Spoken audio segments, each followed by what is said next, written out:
Now, if you're a coach or educator and your Skool community isn't growing or you're struggling to get new members, then it's not normally because of market saturation or overly competitive niches, although there may be some elements of that. But generally, I find that it's one of two reasons, one of two things that we haven't quite dialed in. Two levers that might be holding you back from generating leads and sales for your business.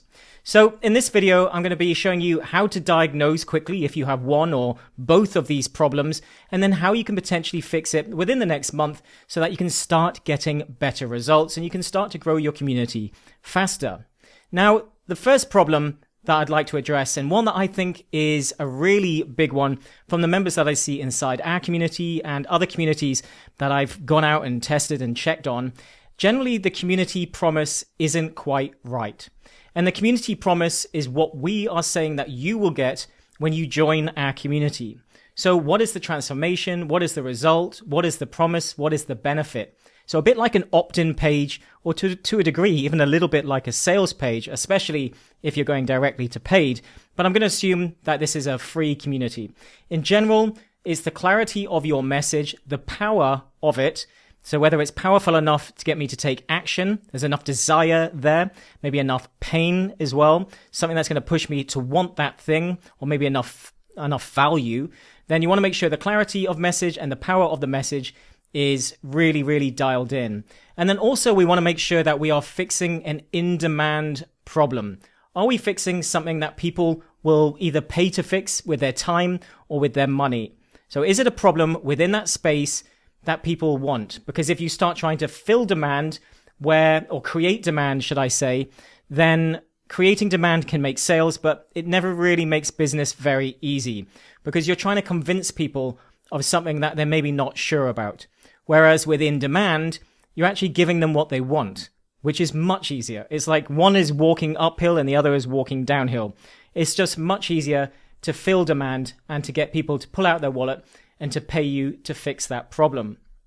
So the next one is that we need to make sure that we have a traffic source, a reliable traffic source that is trusted. We want a trusted traffic source. And I'm going to get more into that in a moment. But it has to be targeted traffic. It has to be traffic that pre-sells people. So when they hit our community, they're already potentially wanting to sign up for our products. They want to join our community. They want our free thing. They want more access to you. Then we want to make sure that they are getting pre-sold. And we also want to make sure that it's a stable form of traffic. It's traffic that is either scalable or repeatable, and you can get more of it, or you can at least keep getting the same. So we have to make sure that it's targeted, pre-sold, and that it's stable. So let's diagnose the first one, your promise. How do you know if your promise isn't bang on? It's not dialed in properly. You can just do something I like to call the DM test. So it's not that you have to send a DM, but you just have to ask yourself that if I sent a DM to your perfect avatar, so to your perfect potential client or your perfect potential member, and I was to DM them and ask, what's the exact result I'll get or you'll get or you think you'll get from joining this community? So we want them to answer the question, what's the exact result I'll get from joining this community? Now, if they don't quite know what the result is, if it's vague or confused, then you've already failed. If you need to ask follow-up questions, or they would need to ask follow-up questions to get more information to be able to answer that question, you've failed. It's a fail. If it's hard for you to explain in a single sentence so that a 5-year-old would understand it, it's a fail. So the more you make people think, the more you fail. So confusion and vagueness really do not help with opt-in pages, with about pages, with conversions of any kind online. So whatever you're doing, we want to make sure that our message is not vague. And vagueness is something that I really, really see a lot with people that create communities. We do something inside our community. And if you would like more help, my personal help growing your community business, I will link to our free group in the video description. You can join and you can ask questions inside. We do something inside that I like to call the 4W statement. And this allows you to bring a little bit more clarity to what you're doing in terms of your business. And we can go a lot deeper, but it's a good surface level statement where you basically do the who, what, with, and without. So who do you serve? What do you help them with? And what tools or methodology do you use? And what pain do you help them to avoid? So the without.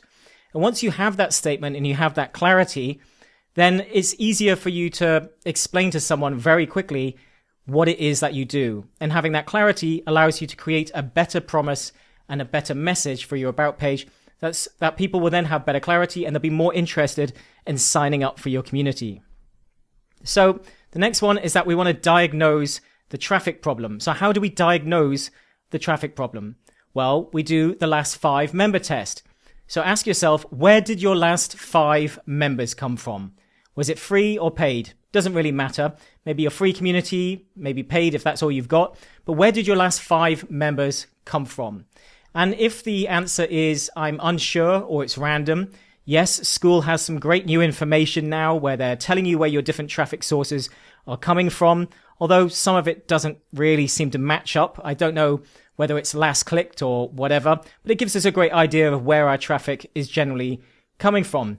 But if you aren't sure, or a lot of that traffic seems to be coming from indirect or other, or it's not really explained, or it's something that you're unsure, or it feels random, maybe a different combination of things, or it's a real mixed bag, then this is going to be a fail. So if it's random or a source that you don't control, it's a fail. If you can't scale it or repeat it, it's a fail. If it doesn't build trust before they come, it's a fail. Because we want to make sure that people are really invested when they arrive, because they're more likely to sign up, they're more likely to book a call, they're more likely to hire you, buy your services, and so on. So we want as much pre-sold trust as possible. So that's how you would diagnose. If it's you're unsure or it's random, then it's probably going to be a fail. So how do we fix the promise problem? So as I said, we want to make sure that we're getting more targeted. So I was talking about the 4W statement. This is a great way to really focus in on the who of who you are targeting. You then want to really dial in the outcome. What is it I will actually do for you? So what is the transformation? Not a vague promise or a kind of, I'll do something along these lines. What exactly will you do for me? And then a great thing to add, which makes your promise really enticing, because if you add transformation with timescale, people absolutely love this, especially on a product level. So if you can say, I'll get you, speaking to this targeted group, I get you this particular outcome, and I'll get it in this particular timescale, without making absolute promises, but say within a period or so on, then that will be much more powerful, a statement or promise, than just say, I'll help you grow your coaching business. Which, okay, is a promise. And, maybe that's the sort of thing you might mention in a video or something a bit more generic. But when you hit the landing page, you want more clarity. You would want something like land your first high ticket coaching clients in 90 days with Skool. You see how that's much more targeted, much more powerful, and much more visually, I paint a picture in my mind. They are basically the same thing. Grow your coaching business, great. Land your first high ticket client in 90 days with Skool. It basically describes exactly who I'm speaking to first. It's going to be a beginner of some sort. High ticket, someone that wants high ticket sales. Coaching clients, so a coach. And in a time scale and using Skool. There's a lot of information in that statement that makes it much more targeted and much more powerful. So does it fix a particular problem is what we have to ask ourselves, which we were talking about before with the in-demand part. But the in-demand is important, but it also has to fix the main problem. Does it fix a problem? And is there any urgency or pain to that problem? The more pain and the more urgency. Normally pain and urgency come hand in hand. If it's something that's causing you struggle or pain or frustration, the urgency is normally there. For example, if I've got back pain, I'm physically in pain, and I will just pay you to fix it as fast as possible. It's why painkillers tend to sell a lot more than people doing workouts and so on. So the fastest way you can fix my pain and the problem that you fix is something that we really need to make sure is also in that statement as well. If you aren't fixing problems and targeting these types of painful problems for your audience, then chances are it's not going to be hot enough a promise. And then you want to make sure that you've got congruent message throughout. So in order to make sure that people are coming through to your community and even wanting to sign up, we have to make sure that the messaging of what we're saying is all the way through the traffic, the community and the group and the free stuff inside, and all the way to your offer. It doesn't want to be, this is on one topic, this is on a completely different topic, and this is on a completely different topic, because then you're going to really struggle. It's not a straight line to success. So what we speak about on the channel should be pretty much the outcome that we're selling here. Now you can add a little bit more refining. Maybe this is filtering people a little bit, but generally you want a congruent message throughout. And then how do we fix our traffic? It's the same thing.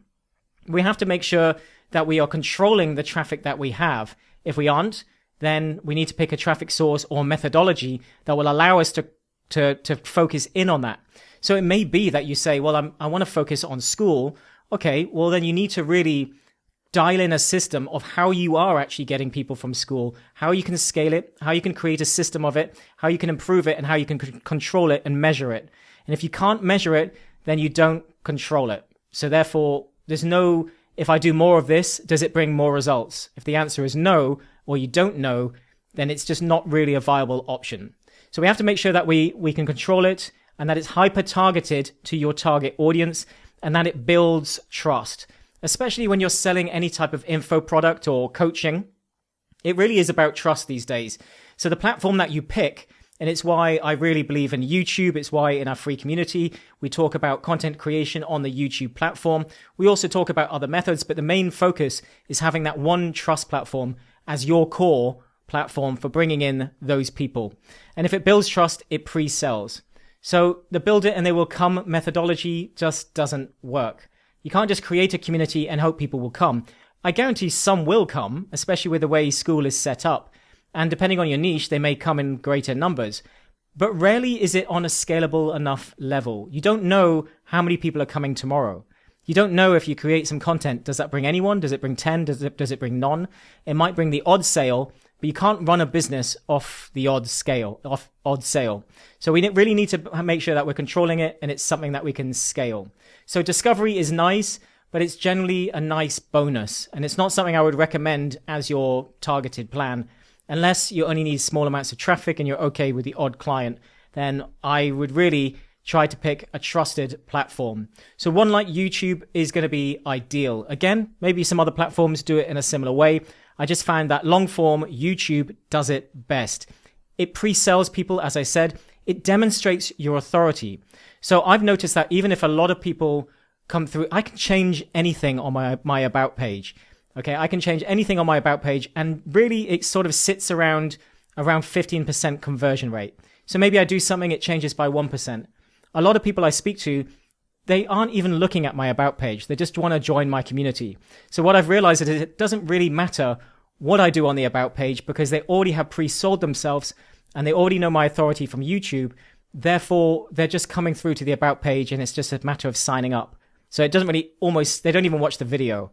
So therefore, YouTube and having a trusted platform really improves that sign-up rate and just maintains it no matter what you do. And it warms them. The amount of people I speak to in the DMs who say, I've been binge watching your content, that means they already know you. They know, like, and trust you. And if you're creating your content in the right way, which is something that we really focus on inside our community, is targeted traffic. Doesn't matter about views. It matters about the right people coming in. And then it shows value. So it shows your values and what you stand for and who you are. So they get to know you, which is massively important. They get to understand your character, your beliefs, because these will tie them in. When it comes to coaching and educational content on YouTube and getting people to work with you, it's a bit of a popularity contest. So you really do want to be making content that aligns with who you are and speaking in a way that is you, because some people will like that and others won't. And those people you eliminate. But the people that like you are going to choose you above someone else. And that's really important. So you want to make sure that your content is demonstrating more about who you are. It's not that you have to share your life, but let people in a little bit, talk about your experiences. And, long form content really does convert. Short form is fine, but it's not great for conversions. It's great for views and exposure.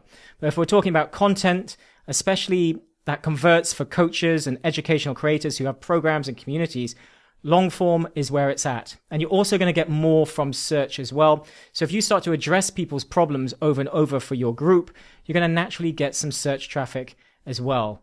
So one good video, I can tell you now, can be far better than 100 targeted DMs on the Skool platform or directly to people within your network. And it's also leverage. You create one video and it keeps working for you, whereas you having to do all of this work is obviously not the best thing for the time that you need to do it. Now, again, if you would like more help, my personal help with your community business, implementing growth strategies and also using the YouTube platform as well and content as well to grow your group, then I will link to our free community lab in the video description. Thanks for watching. I'll see you in the next one.